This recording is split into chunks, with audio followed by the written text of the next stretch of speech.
अध्याय 18।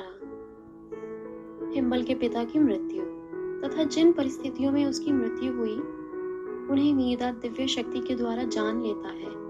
वह मृत्यु की बात करता है। समय सबसे बड़ा मदारी है, समय का चक्र, उसकी हाल और उसकी धुरी। नरौंदा कहता है, एक लंबे समय के बाद जब बहुत सा जल पहाड़ों से नीचे बहता हुआ समुद्र में जा मिला था, हिम्बल के सिवाय बाकी सब साथी एक बार फिर नीर में मुर्शिद के चारों ओर इकट्ठे हुए। मुर्शिद प्रभु इच्छा पर चर्चा कर रहे थे, किंतु अकस्मात वे रुक गए और बोले, हिम्बल संकट में है और वह सहायता के लिए हमारे पास आना चाहता है, किंतु संकोच के कारण उसके पैर इस ओर उठ नहीं पा रहे हैं। जाओ अभिमार, उसकी सहायता करो। नरौंदा। अभिमार बाहर गया और शीघ्र ही हिम्बल को साथ लेकर लौट आया। हिम्बल की हिचकियां बंधी हुई थी और चेहरा उदास था। मीरदाद। मेरे पास आओ हिम्बल। हिम्बल, तुम्हारे पिता की मृत्यु हो गई, इसलिए तुम इतने असहाय हो गए कि दुख ने तुम्हारे हृदय को बेध दिया और तुम्हारे रक्त को आंसुओं में बदल दिया। जब तुम्हारे परिवार के सब लोगों की मृत्यु हो जाएगी, तब तुम क्या करोगे?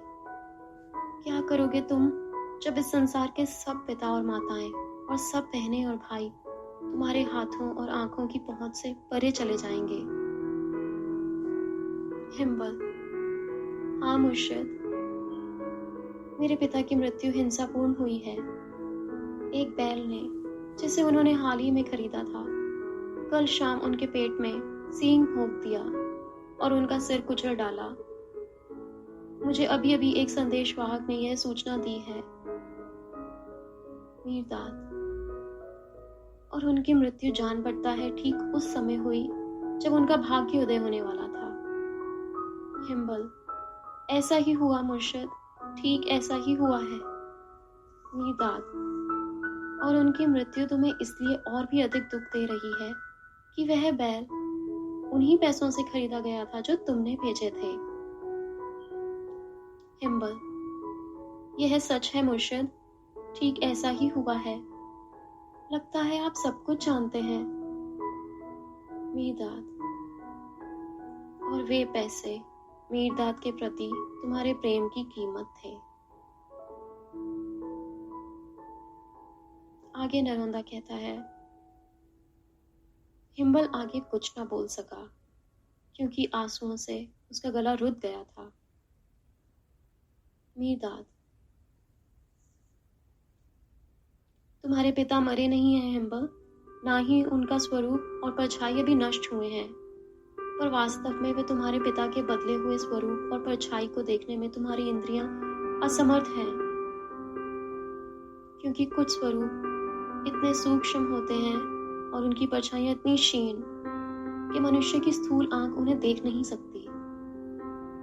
जंगल में किसी देवदार की परछाई वैसी नहीं होती जैसी परछाई उसी देवदार से बने जहाज के मस्तूल या मंदिर के स्तंभ या फांसी के तख्ते की होती है। ना ही उस देवदार की परछाई धूप में वैसी होती है जैसे चांद या सितारों के प्रकाश में या भोर की सिंदूरी धुंध में होती है। किंतु वह देवदार, चाहे वह कितना ही बदल गया हो, देवदार के रूप में जीवित रहता है। यद्यपि जंगल के देवदार अब पहचान नहीं पाते कि वह बीते दिनों में उनका भाई था। पत्ते पर बैठा रेशम का कीड़ा क्या रेशमी खोल में पल रहे कीड़े में अपने भाई की कल्पना कर सकता है? या खोल में पल रहा कीड़ा उड़ते हुए रेशम के पतंगे में अपना भाई देख सकता है? क्या धरती के अंदर पड़ा गेहूं का दाना धरती के ऊपर खड़े गेहूं के डंडल में अपना नाता समझ सकता है? क्या हवा में उड़ती भांग या सागर का जल पर्वत की दरार में लटक रहे हिम्बलों को भाई बहनों के रूप में स्वीकार कर सकता है? क्या धरती अंतरिक्ष की गहराइयों में से अपनी ओर फेंके गए टूटे तारे में एक भाई तारा देख सकती है? क्या बरगद का वृक्ष अपने बीज के अंदर अपने आप को देख सकता है? क्योंकि तुम्हारे पिता अब एक ऐसे प्रकाश में हैं जिसे देखने की तुम्हारी आंख अभ्यस्त नहीं है और ऐसे रूप में है जिसे तुम पहचान नहीं सकते। तुम कहते हो कि तुम्हारे पिता अब नहीं है, किंतु मनुष्य का भौतिक अस्तित्व, चाहे वह कहीं भी पहुंच गया हो, कितना ही बदल गया हो, एक परछाई जरूर फेंकेगा जब तक वह मनुष्य के ईश्वरीय प्रकाश में पूरी तरह विलीन नहीं हो जाता।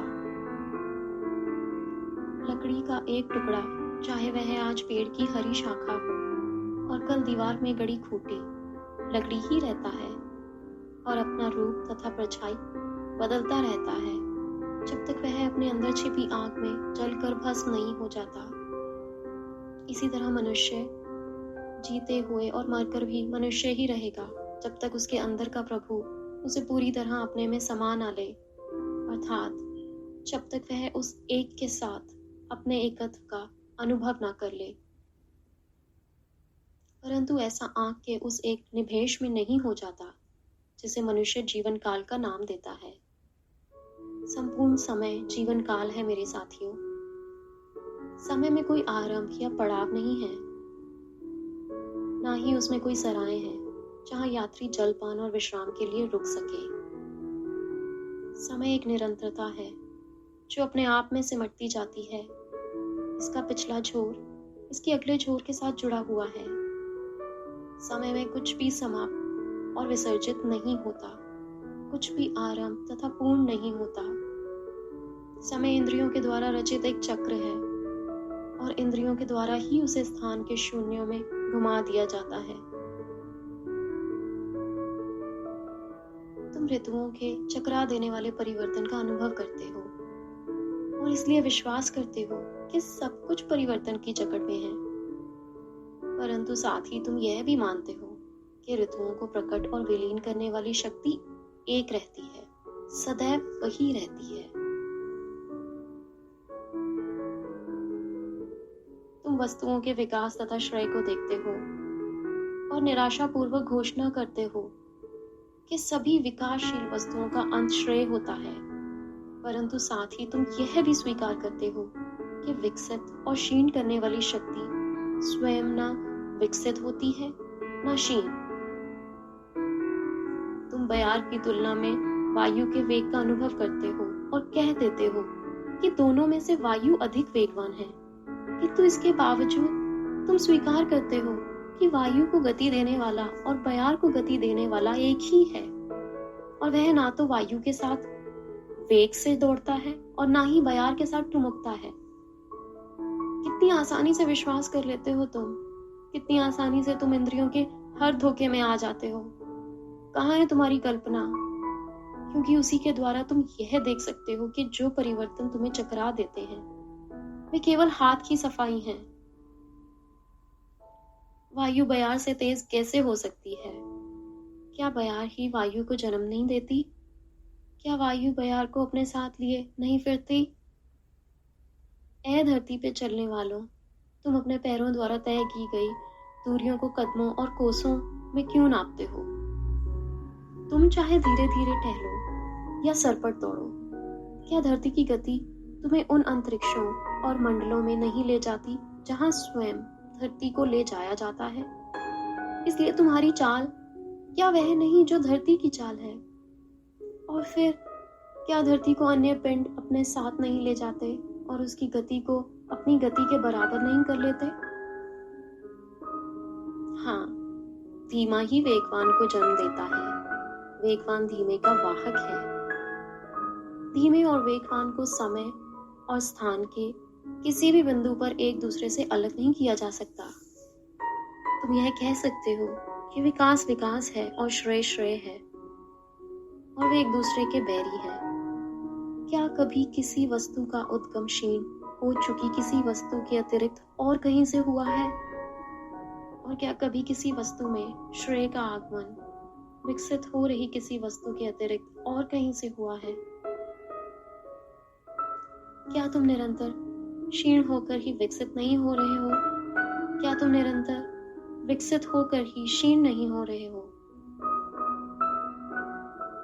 जो जीवित है, मृतक क्या उनके लिए मिट्टी की निचली परत नहीं है?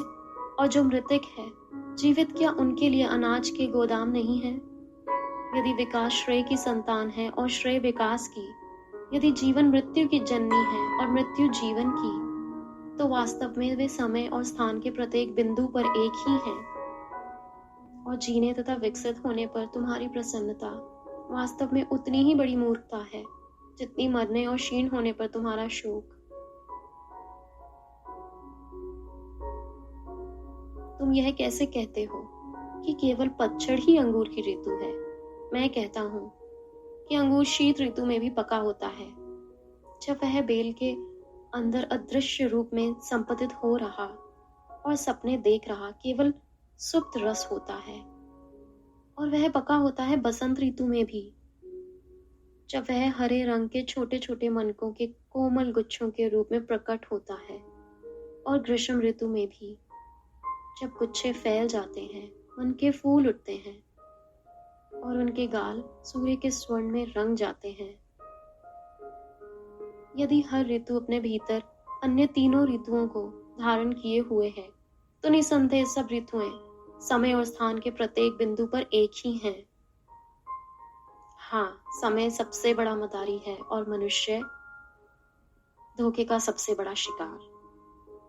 पहिए की हाल पर दौड़ती गिलहरी की तरह ही मनुष्य, जिसने स्वयं ही समय के पहिए को गति दी है, पहिए की गति पर इतना मोहित है, उससे इतना प्रभावित है कि अब उसे विश्वास नहीं होता कि उसे घुमाने वाला वह स्वयं है, ना ही वह समय की गति को रोकने के लिए समय निकाल पाता है। और उस बिल्ली की तरह ही जो इस विश्वास में कि जो रक्त वह चाट रही है वह पत्थर में से रिस रहा है, सान को चाटने में अपनी जीभ घिसा देती है, मनुष्य भी इस विश्वास में कि यह समय का रक्त और मांस है, समय की हाल पर गिरा अपना ही रक्त चाटता जाता है और समय के आरों द्वारा चीर डाला गया अपना ही मांस चबाए जाता है। समय का पहिया स्थान के शून्य में घूमता है, उसकी हाल पर ही वे सब वस्तुएं हैं जिनका इंद्रियां अनुभव कर सकती हैं, लेकिन वे केवल समय और स्थान की सीमा के अंदर ही किसी वस्तु का अनुभव कर सकती हैं।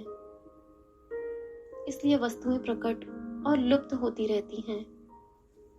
जो वस्तु एक के लिए समय और स्थान के लिए बिंदु पर लुप्त होती है, वह दूसरे के लिए किसी दूसरे बिंदु पर प्रकट हो जाती है। जो एक के लिए ऊपर होती हो, वह दूसरे के लिए नीचे है। जो एक के लिए दिन हो, वह दूसरे के लिए रात है। और यह निर्भर करता है देखने वाले के कब और कहां पर।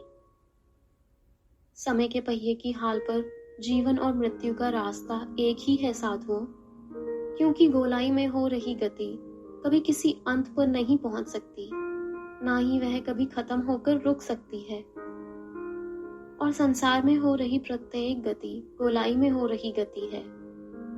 तो क्या मनुष्य अपने आप को समय के अंतहीन चक्र से कभी मुक्त नहीं करेगा? करेगा, अवश्य करेगा, क्योंकि मनुष्य प्रभु की दिव्य स्वतंत्रता का उत्तराधिकारी है। समय का पहिया घूमता है, किंतु उसकी धुरी सदा स्थिर है। प्रभु समय के पहिए की धुरी है।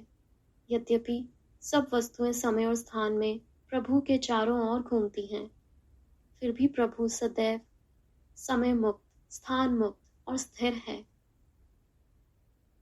यद्यपि सब वस्तुएं उसके शब्द से उत्पन्न होती हैं, फिर भी उसका शब्द उतना ही समय मुक्त और स्थान मुक्त है जितना वह स्वयं। धुरी में शांति ही शांति है, हाल पर अशांति ही अशांति है। तुम कहाँ रहना पसंद करोगे?